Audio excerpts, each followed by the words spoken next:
Hi YouTube, it's me Tabea, and this is Not Quite a Degree, where we talk about things that I don't have a degree in, but still have opinions on, I guess. And today we're talking about Instagram and the creation of value.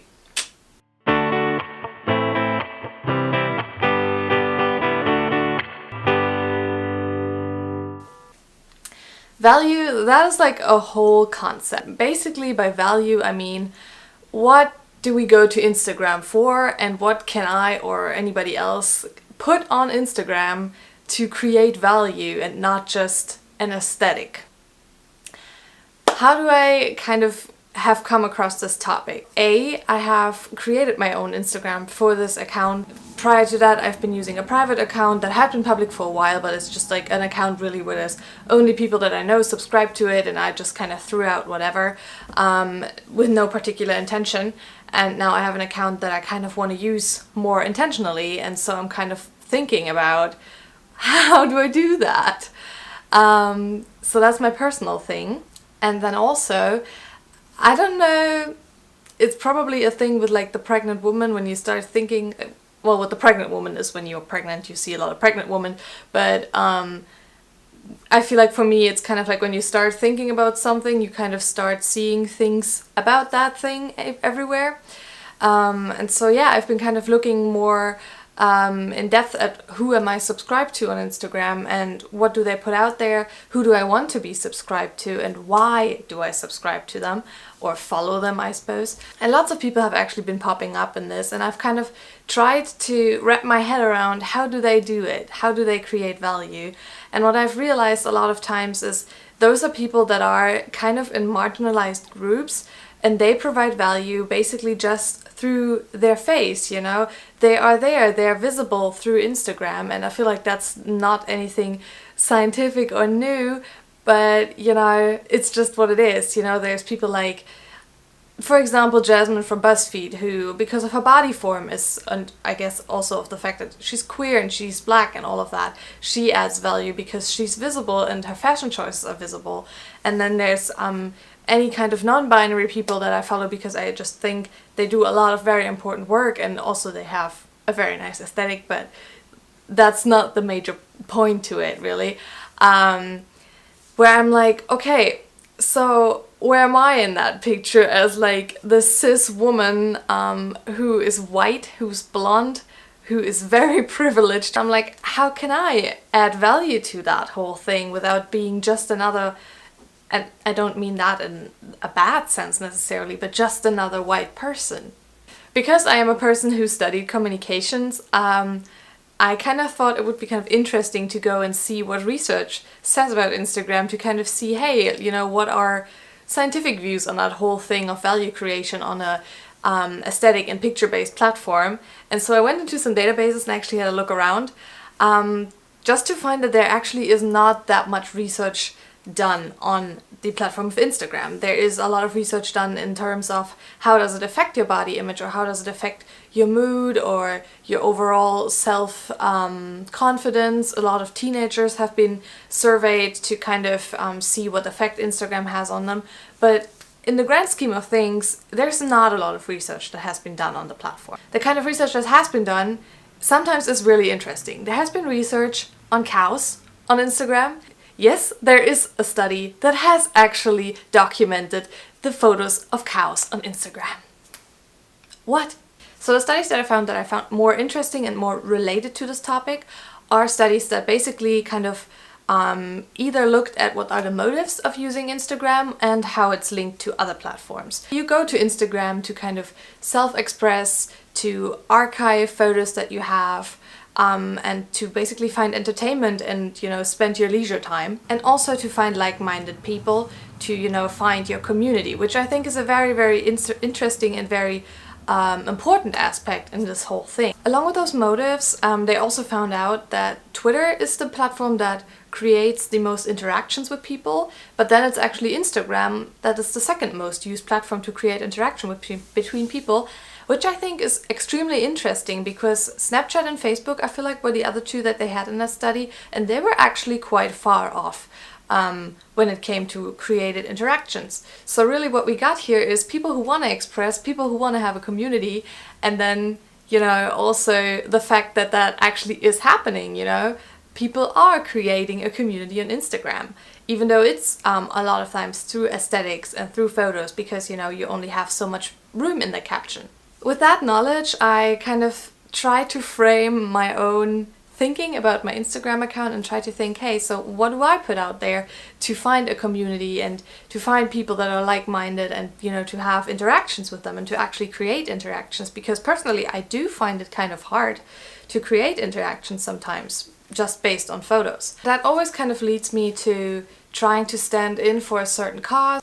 As I said in the beginning, people that I really like to follow who are part of a marginalized group in some way.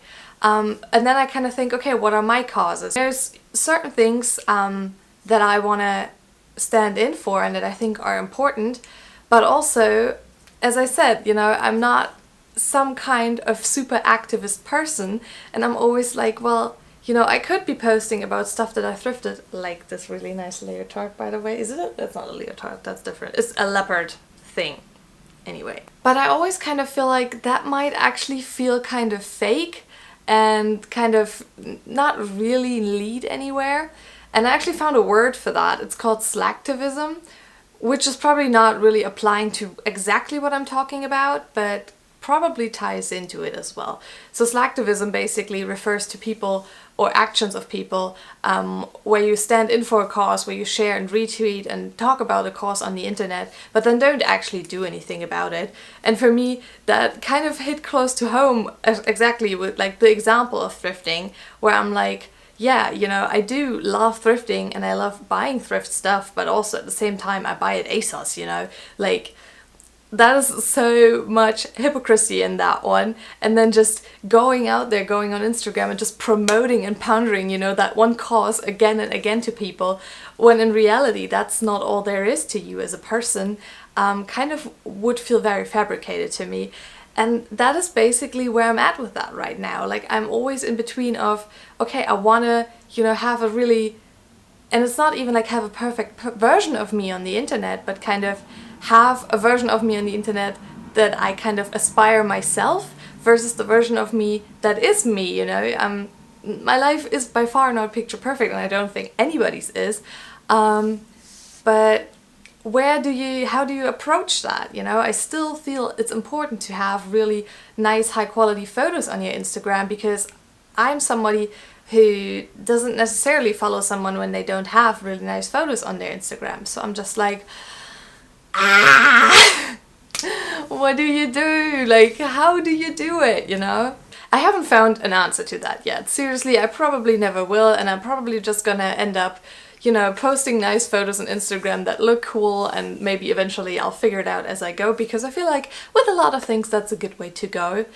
But, you know, as I've kind of delved further and further into the world of science, which you sometimes should do too, because it's actually really, really fun, I found a couple other studies that actually have kind of looked at it from different angles. One of them has very in-depth kind of scrutinized the whole F Your Beauty standards hashtag and community under like the microscope of science, basically. What I found very interesting that they pointed out is that media of any kind still to this day has not really been produced by women. Most of it is still made by men in some way, and so any kind of exposure of just being female and producing your own media in some way or another is already an act of kind of, you know, representing and doing something that is not the norm yet. And that actually kind of like amazed me, because I'm like, oh really, that is a thing? Like, women are still underrepresented in media, which I don't feel like it, because my filter bubble is 95% women. And so I was like, you know, maybe just being there and just being there with your own values could be enough to add value. Other studies, they weren't necessarily Instagram studies, have found out that when you're exposed to something, you will be much more likely to take action on a cause that has been presented to you later. And without actually kind of trying to hard engage into a certain community and into a certain act, that can also be helpful in some way for the cause and maybe helpful for ourselves, because, you know, taking action towards that might push ourselves more towards it, and maybe one day I will not buy off ASOS anymore. We won't know. I will know, actually.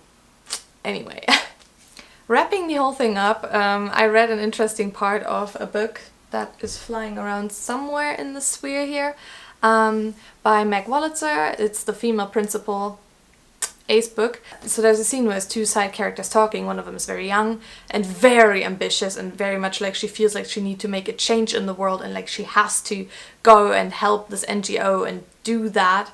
And then there's this other character who's a lot more experienced and who does a similar kind of work but without that, you know, self-enforced, you know, determination to do it.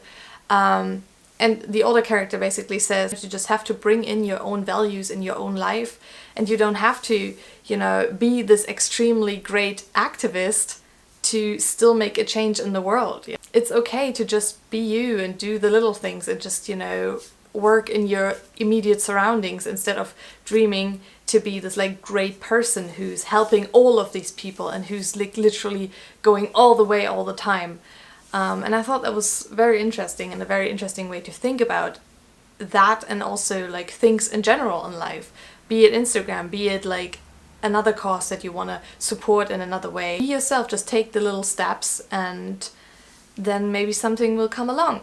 I'm really hoping that I will find a way to deal with this, and maybe I will get less obsessed about Instagram eventually, because it has been on my mind for so long now and I don't even really know how and like what angle to approach it from.